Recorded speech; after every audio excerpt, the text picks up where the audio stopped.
The forum Boarium reeked of damp stone and the pungent stench of cattle dung.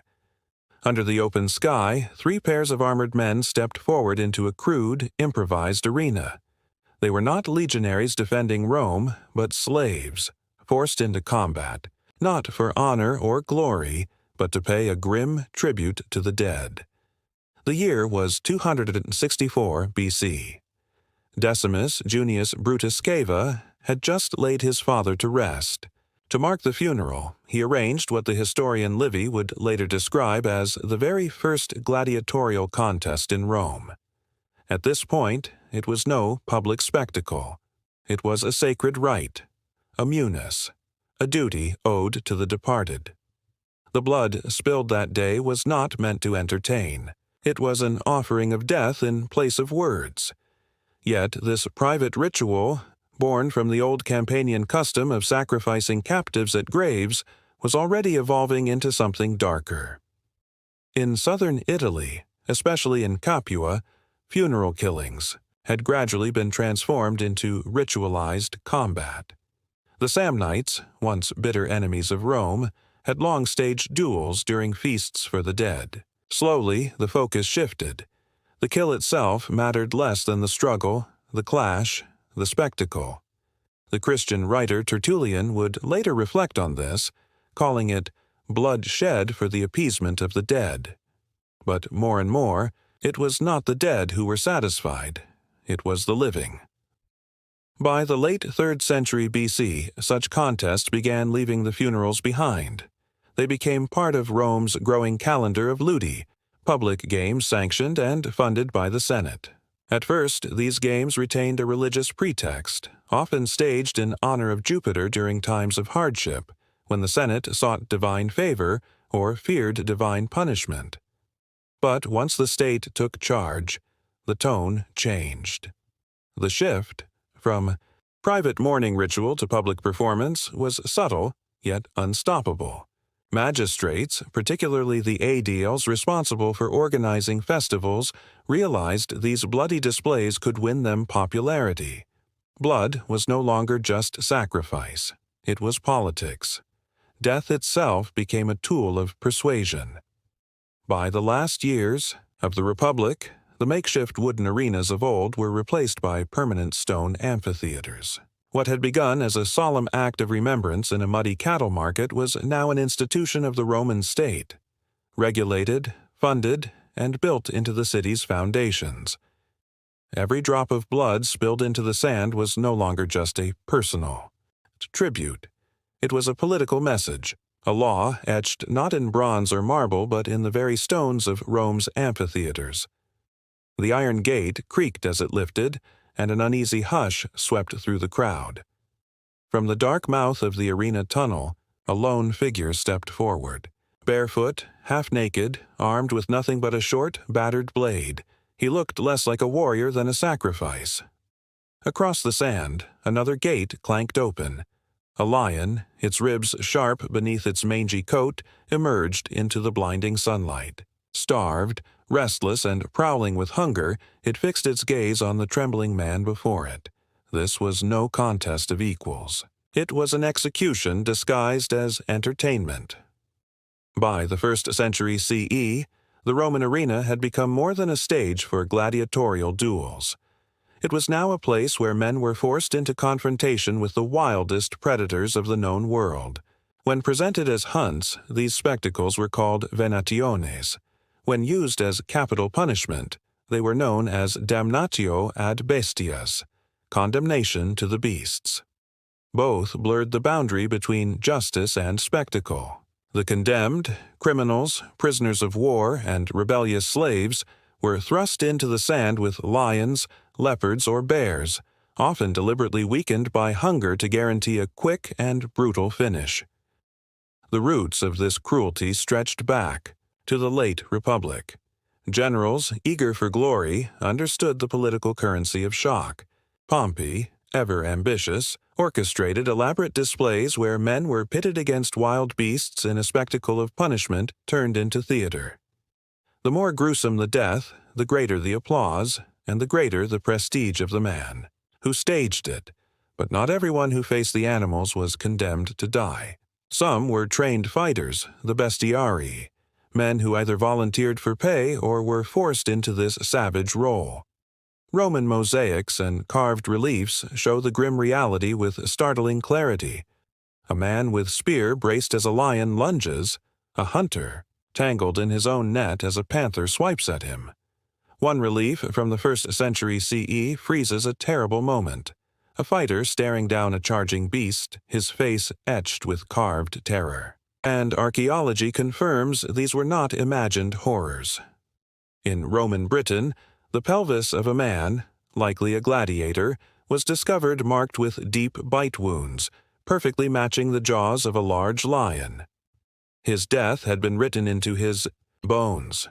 From the Colosseum in Rome to distant provincial amphitheaters, the same grisly ritual unfolded again and again.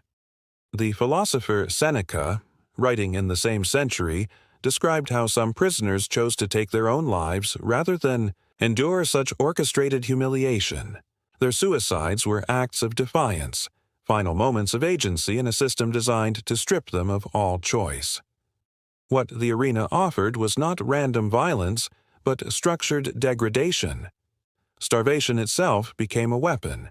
Beasts were deliberately kept hungry, not simply to ensure death, but to stretch the tension, to make the crowd lean forward in suspense as man faced claw and fang.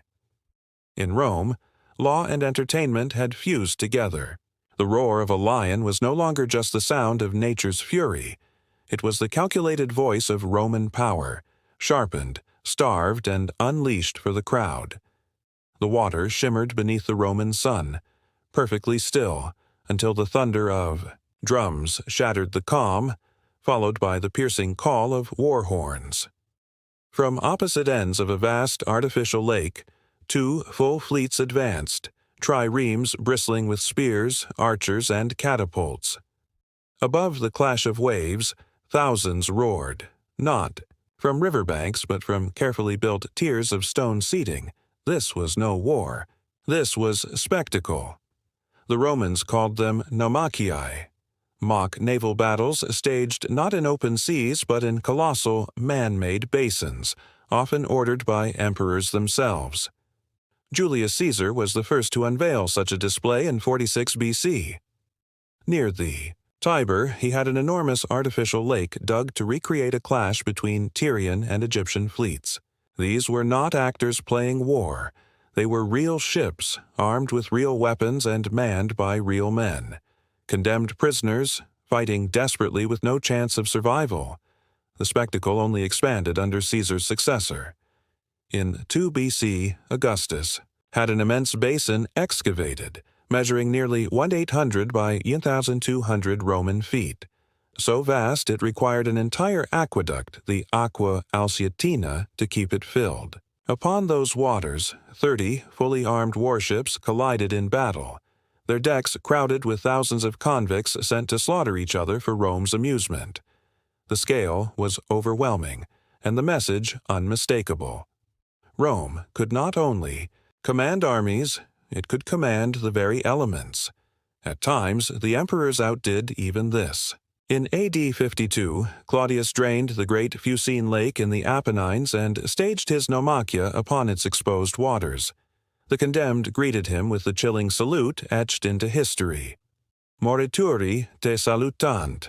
Those who are about to die salute you. Whether rehearsed or uttered in desperation, the words captured the stark resignation of men who knew they had been summoned not to act, but to perish.